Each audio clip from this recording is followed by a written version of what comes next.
Good morning बच्चों। अपन कल वाले टॉपिक को आगे बढ़ाते हुए कल अपन ने बात की थी मानव भूगोल की प्रकृति से संबंधित, उसी से संबंधित ही रहा है मानव भूगोल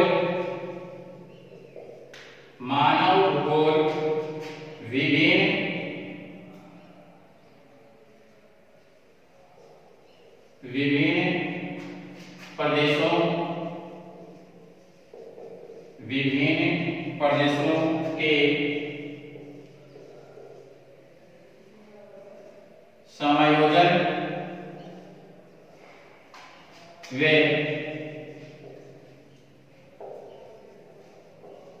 संगठन के अध्ययन पर केंद्रित है। अध्ययन पर केंद्रित है। कहने का मतलब है कि मानव भूगोल विभिन्न प्रदेशों, अलग अलग क्षेत्र, अलग अलग जगहों की, क्षेत्रों की, उनकी समायोजन, उनके बीच में अंतर क्रियाओं से संबंधित अध्ययन इसे मानव भूगोल की प्रकृति के अंतर्गत किया जाता है। अभी अपन बात करेंगे मानव भूगोल का विशेष क्षेत्र।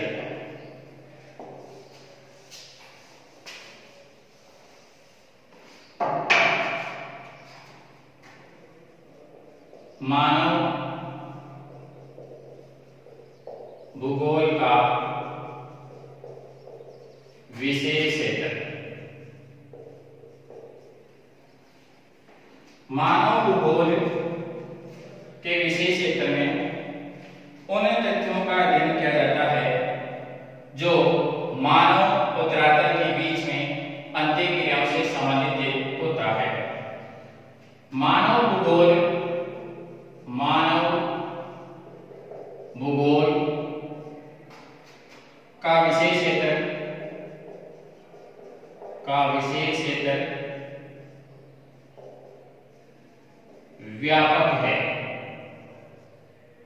व्यापक है, विशाल, बड़ा है।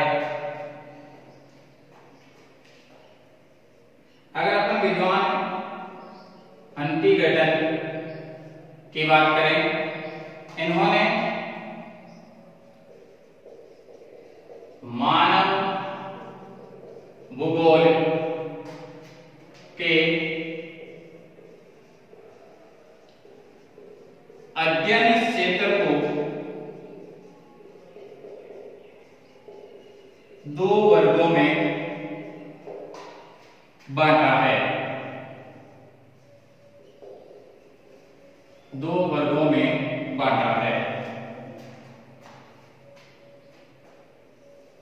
नंबर 1, भौतिक दशाएं, जिसमें जलवायु है, पेड़ पौधे हैं, पर्वत पठार है, इनसे संबंधित। और दूसरा मानवीय अनुक्रिया, मानव के क्रियाकलाप। इन दोनों तथ्यों का अध्ययन मानव भूगोल के अंतर्गत किया जाता है। जैसे जहाँ जिस प्रकार की मिट्टी पाई जाती है तो मिट्टी, इसका मतलब हो गया भौतिक दशाएं, लेकिन जिस प्रकार की मिट्टी पाई जाती है उसी के अनुरूप ही वहां पर मानव के क्रियाकलाप होंगे। मानव उसी प्रकार की फसल की बुआई करेगा जिस प्रकार की मिट्टी, जैसे काली मिट्टी है तो काली मिट्टी में मानव कपास की बुआई करता है। तो कहने को है कि जहाँ जिस प्रकार की भौगोलिक दशाएं पाई जाती है उसी के अनुरूप ही मानव अपने क्रियाएं संपादित करता है। अगली अपन बात करेंगे मानव भूगोल के विशेष क्षेत्र के अंतर्गत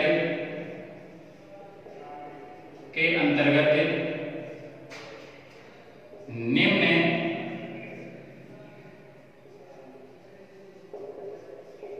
तथ्यों को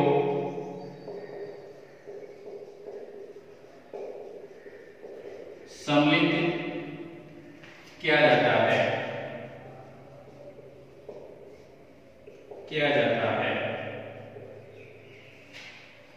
तो अगर अपन बात करें मानव भूगोल के विशेष क्षेत्र में कौन कौन से तथ्यों को शामिल किया जाता है, तो सबसे पहले अगर अपन इसमें बात करें जनसंख्या वे उसकी संख्या, कहां पर जनसंख्या कितने संख्या में निवास कर रही है, उनका वितरण उनके आवास से संबंधित है, इसमें अध्ययन किया जाता है। दूसरा हो जाएगा इसमें प्रदेश के प्राकृतिक संसाधन,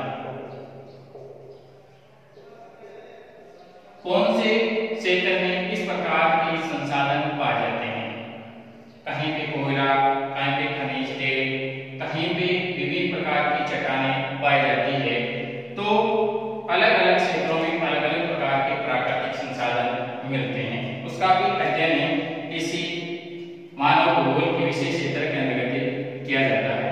अगले पर बात करेंगे इसमें सांस्कृतिक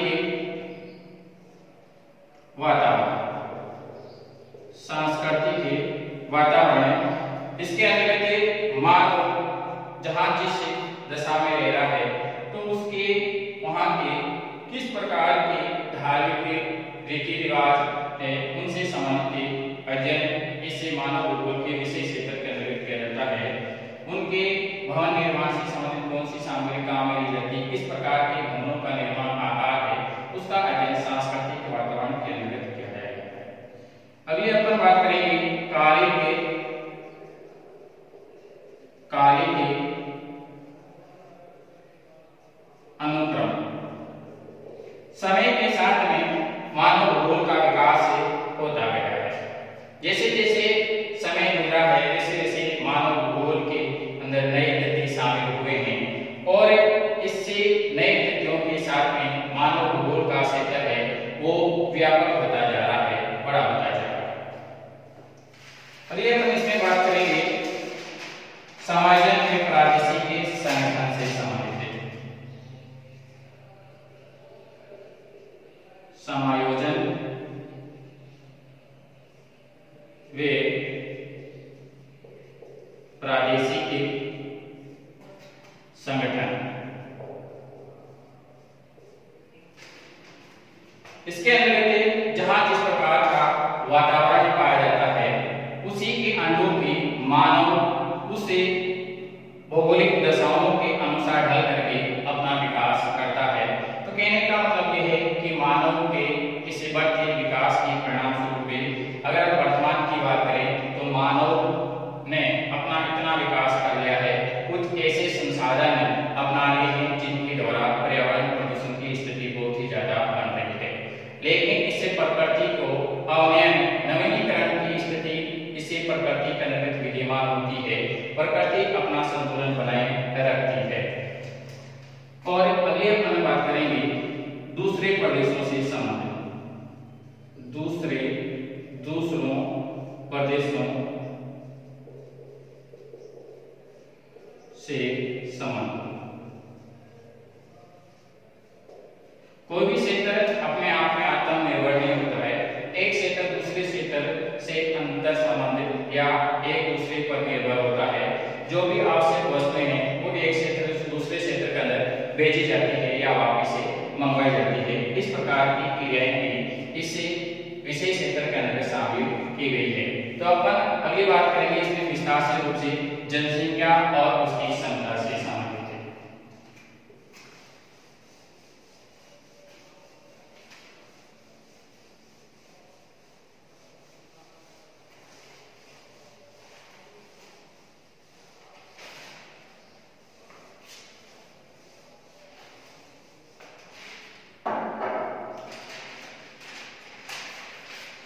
तो सबसे पहले अपन बात करेंगे जनसंख्या व उसकी संख्या। जनसंख्या व उसकी संख्या।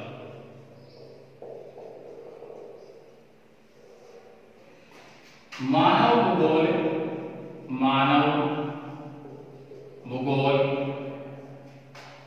जनसंख्या, जनसंख्या के वितरण मतलब फैलाव। एक इसमें लिख किया जाएगा जनसंख्या के वितरण का फैलाव। कहीं पे जनसंख्या अधिक निवास करती है, कहीं पे जनसंख्या कम निवास करती है। तो जनसंख्या अधिक और कम निवास करने का मुख्य कारण धरातल की आकृति के अनुसार है। जैसे कि पर्वत है तो पर्वत पे लोग कम संख्या के अंदर निवास करेंगे।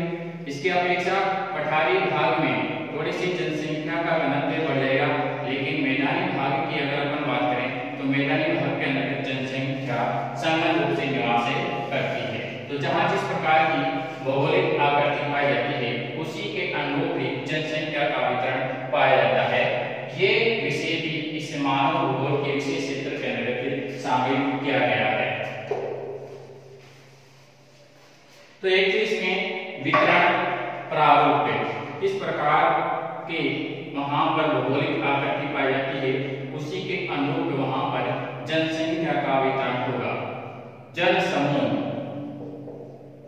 अलग अलग प्रदेशों में कितनी जनसंख्या के रूप में वहां पर लोग निवास कर रहे हैं। प्रवास, कोई भी व्यक्ति अपना मूल स्थान छोड़कर के एक स्थान से दूसरे स्थान की ओर गमन कर जाता है उसे प्रवास के नाम से जाना जाता है। अधिवास, आवासों के समूह को अधिवास कहते हैं। आवास मतलब घर, घरों के समूह को अधिवास के नाम से जाना जाता है। तो मानो जहां पर गांव या शहर के रूप में अपनी बस्तियों को निर्माण करके निवास कर रहा है उसे अधिवास कहा जाता है। अधिवास का अध्ययन भी इससे मानव भूगोल के विशेष क्षेत्र के अंतर्गत किया जाता है तथा उसकी जातिगत, सामाजिक, जातिगत, सामाजिक संरचना का ऐतिहासिक,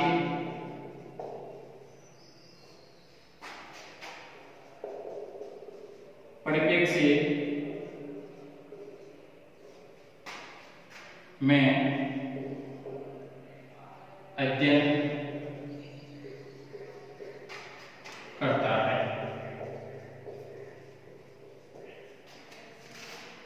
तो जनसंख्या और उसकी क्षमता के अंतर्गत जनसंख्या का वितरण का प्रारूप है जनसमूह, प्रवास, अधिवास और मानव के जातिगत जो सामाजिक जो संरचनाएं पाई जाती है उनका अध्ययन जनसंख्या और उसकी क्षमता के अंतर्गत किया जाता है।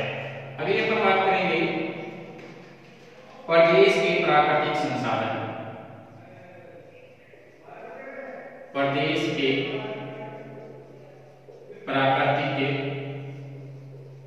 संसाधन,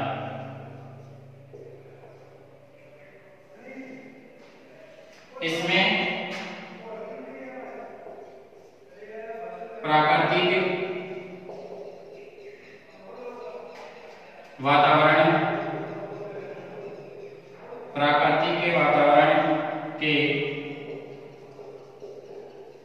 विभिन्न तत्वों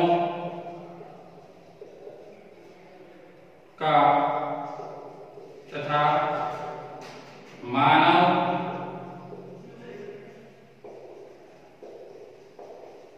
क्रियाकलापों पर इन तत्वों के प्रभाव का अध्ययन किया जाता है।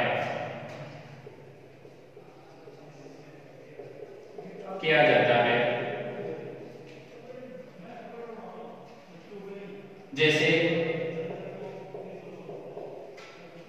प्राकृतिक संसाधन भूमि,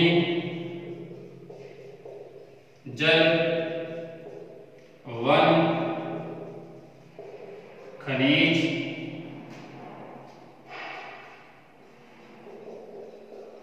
आदि का अध्ययन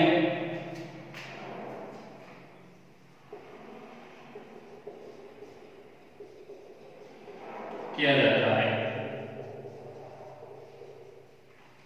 क्या है कि अगर हम बात करें प्रदेश के प्राकृतिक संसाधन, इस विषय के अंतर्गत प्राकृतिक वातावरण की विभिन्न तत्वों जैसे कि जलवायु से संबंधित वर्षा है, तापमान है, पेड़ पौधे हैं, जीव जंतु है, पर्वत है, पठार है, इसी के साथ में मानव के क्रियाकलाप किस प्रकार के रहे हैं, तो उसके ऊपर जो प्रभाव है वो प्रकृति का होगा। प्रकृति के प्रभाव से प्राकृतिक संसाधनों का उपयोग करके ही मानव अपना विकास करता है। तो कहने वाला कि कहां पर किस प्रकार के प्राकृतिक संसाधन कैसे पाए जाते हैं, वहां की भूमि किस प्रकार की है, जल, वन, खनिज, जहाँ जिस प्रकार की स्थितियों के अंतर्गत पाए जाते हैं उसी के अनुरूप ही वहां पर मानव के क्रियाकलाप होते हैं। तो ये अध्ययन प्रदेश के प्राकृतिक संसाधनों के रूप में किया जाता है। अलग अलग क्षेत्रों में अलग अलग भूमि या अलग अलग पर्वत, पठार, मैदानी भाग की बात करें, भू आकृतियों की अगर हम बात करें, वहां पर अलग अलग प्रकार के प्राकृतिक संसाधन पाए जाते हैं। अगले अपन बात करेंगे सांस्कृतिक वातावरण, तीसरे बिंदु की।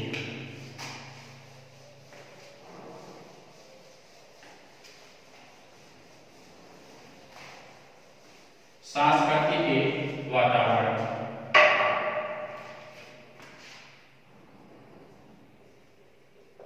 सांस्कृतिक वातावरण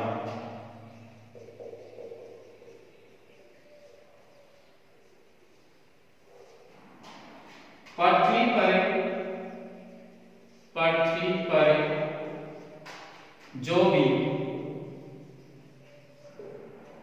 दृश्य मानवीय क्रियाओं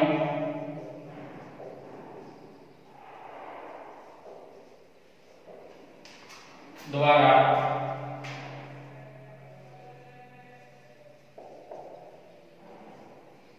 बने हुए दिखाई देते हैं,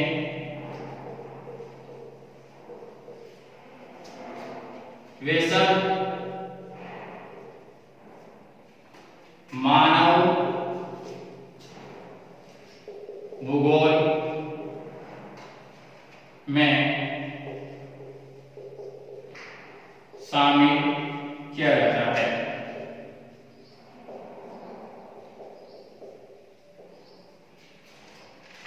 कहने का मतलब है कि सांस्कृतिक वातावरण में पृथ्वी पर, धरातल पर जो भी दृश्य मानवीय क्रियाओं के द्वारा बनाए हुए हैं, जैसे कि अगर हम बात करें आवास है, मानव के द्वारा निर्मित है, सड़क है, उद्योग है, ये मानव द्वारा निर्मित है, इनका अध्ययन सांस्कृतिक वातावरण के अंतर्गत किया जाता है। कहने का मतलब है कि मानव के द्वारा निर्मित भूदृश्य, मानव द्वारा इस धरातल के ऊपर जो भी निर्माणकारी कार्य किया गया है वो सांस्कृतिक वातावरण के अंतर्गत अध्ययन किया जाता है।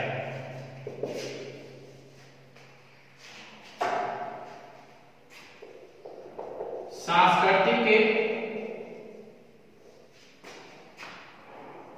तत्व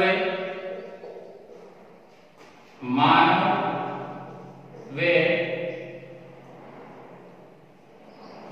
पर्यावरण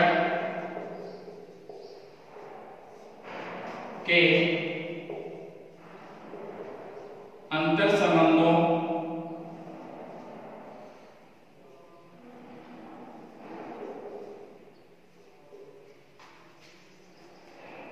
जंतुओं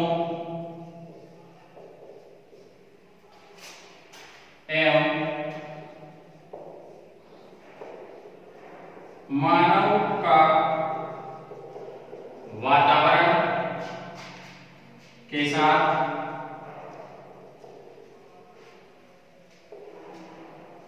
अनुकूलन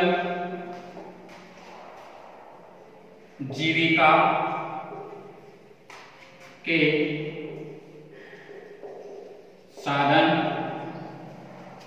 परिवहन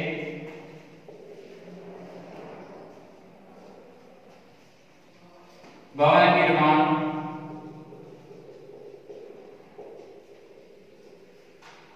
सामग्री आदि सम्मिलित है।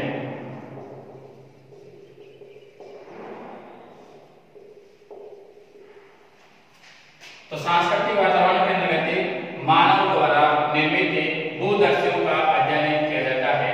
तो क्या मतलब कि मानव और धरातल के बीच में अंतःक्रिया के परिणाम स्वरूप मानव के द्वारा निर्मित भवन है, सड़क है, उद्योग है, उसका अध्ययन सांस्कृतिक वातावरण के अंतर्गत किया जाता है। अगली अपन बात करेंगे काली के अनुक्रम की। काली के अनुक्रम मानव समाज और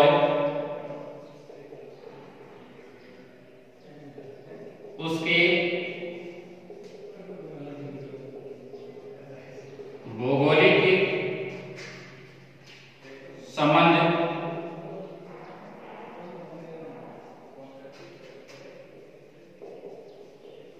स्तर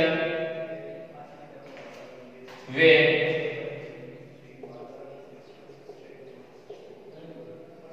क्रियात्मक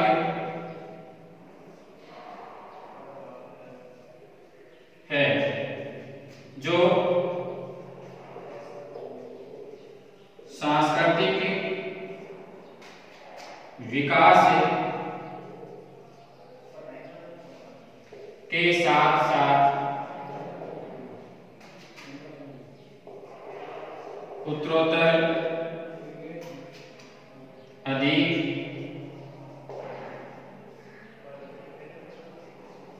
गत्यात्मक व